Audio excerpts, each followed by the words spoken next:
안녕하세요. 프라임에셋 팀장 박기석입니다. 네, 벌써 겟과 만난 지가 벌써 이제 세 번째가 됐네요.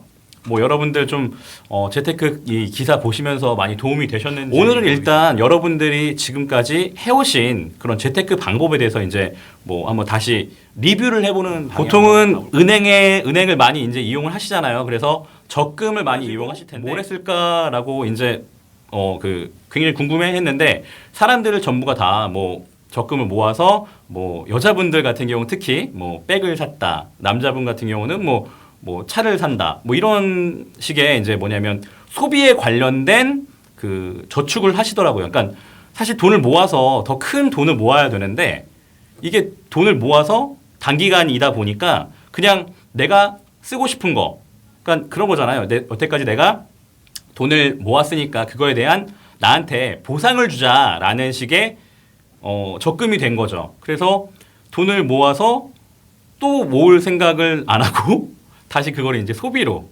가게 되는 그런 악순환이 있기 때문에 결국에는 목돈을 마련하지 못하는 그런 안타까운 사연들이 많이 있었습니다. 물론 뭐 돈을 모아서 좋은 거 사는, 자기가 이제 갖고 싶었던 거를 사는 건 좋지만, 그거에 대해서 이제 명확하게 내가 목적이 있다면 나중에 뭐 이걸 가지고 그러니까 여러 가지, 이제 저 같은 경우는 재무 설계사잖아요. 뭐 인생의 5대 계획이 있는데 그 중에 뭐 내가 연금을 마련하겠다든지, 아니면 뭐 나중에 사업을 한다든지, 아니면 결혼 자금 한다든지, 이렇게 이제 그 적금의 목적을 갖고 하시는 분들은 많지가 않더라고요. 그러니까 처음부터 이제 적금을 할 때, 은행에서 이제 통장을 만들 때 나는 이 돈으로 무엇 할 거야라고 생각해 놓고 적금을 하시는 분이 거의 없으시더라는 거죠. 그래서 결국에는 나한테 돈이 남지가 않는다. 그게 굉장히 안타까웠습니다.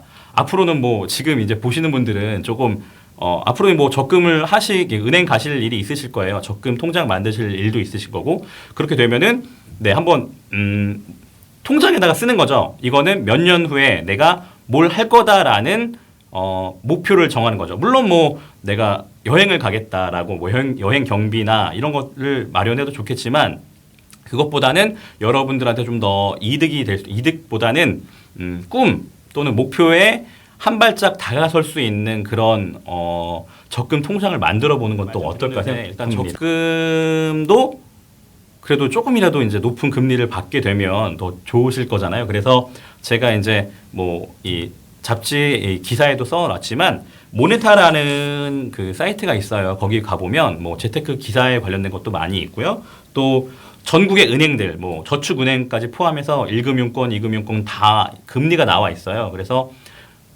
사실 이 2금융권 같은 경우는 방문해서 하기가 좀 쉽지 않고 하기 때문에 이 인터넷으로도 가입할 수 있는 적금이 많이 있거든요.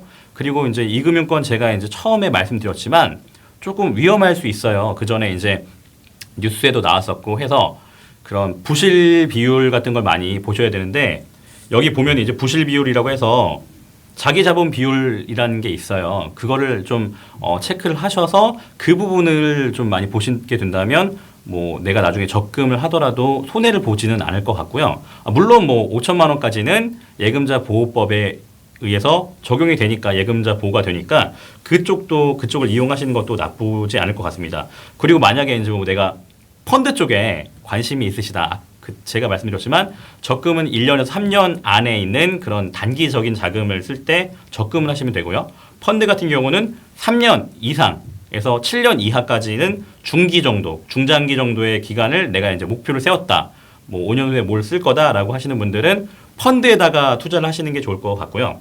그러면 어떤 펀드가 좋냐에 대해서는 물론 내 성향에 대해서도 알아야 돼요. 나는 정말 돈은 많이 이제 수익률을 많이 받고 싶은데 손해는 보고 싶지 않다, 이런 분들이 있거든요.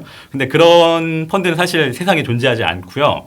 아무래도 좀 위험 부담이 하이 리스크가 있으면 이제 하이 리턴, 그러니까 위험이 높으면 사실 이 들어오는 수익률도 높다고 보셔야 돼요. 근데 물론 그런 시기가 굉장히 중요하고요. 언제 내가 이제 적응을 하느냐가 되게 중요한 것 같고요. 그리고 그런 걸 떠나서 내가 만약에 정말 장기적으로 투자를 할 수 있다고 한다면, 그런 수익률보다도 내가 만약에 시장 수익률이 10%다라고 한다면 내가 한 6%를 수익을 보더라도 내가 세운 목표는 이룰 수 있겠다라는 분들은 그거에 맞춰서 6% 정도의 이제 수익률이 나오는 뭐 주식형 펀드 말고 혼합형 펀드, 저는 그쪽 펀드를 좀 더 추천을 해드릴 거고요. 다음 시간에 이쪽에 대해서 더 말씀드릴 건데 좀 사실 돈은 잃는 그 수익을 많이 보는 것보단 잃지 않는 게 중요하거든요. 그래서 좀 안정적으로 내가 가겠다라는 분들은 그런 부분을 이제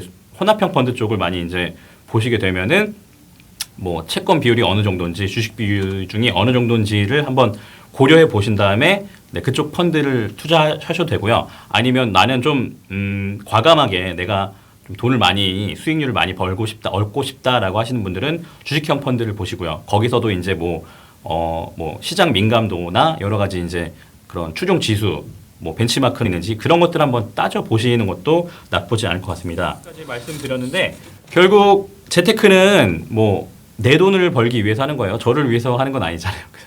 지금 저를 위해서 하는 건 아니고 이제 본인을 위해서 하는 건데 결국에는 공부를 스스로 하셔야 돼요. 그래야지 내가 뭐 남들한테 지지 않고 주식이나 펀드도 마찬가지고 뭐 어떤 사람은 돈을 이제 수익을 얻는 방면 어떤 사람들은 수익을 빠져나갈 수 있거든요. 그러니까 사실 이 돈에 대해서는 정말 열심히 일을 해서 번 돈이기 때문에 공부를 많이 하셔야 돼요. 그리고 목표가 만약에 뚜렷하다고 한다면 꼭 수익률에만 의존하시지 마시고 뭐 아까 말씀드린 것처럼 그런 좀 위험이 좀 적은 그런 부분의 펀드에도 투자를 하셨으면 좋겠습니다. 앞에서 말씀드린 것처럼 그 실패하는 재테크가 아닌 성공하는 재테크를 위해서 인생의 목표를 다시 한번 세워보시고요. 더불어 그 인생의 목표에 맞게 여러분의 금전적인 목표와 마법 같은 비상할 수 있는 2012년, 네, 이제 얼마 안 남았죠. 2012년도가 되시길 바라겠습니다. 네, 여기까지입니다. 감사합니다.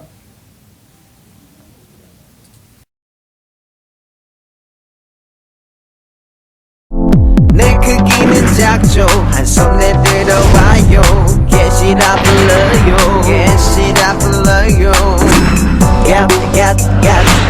땀땀 땡겼을 봐요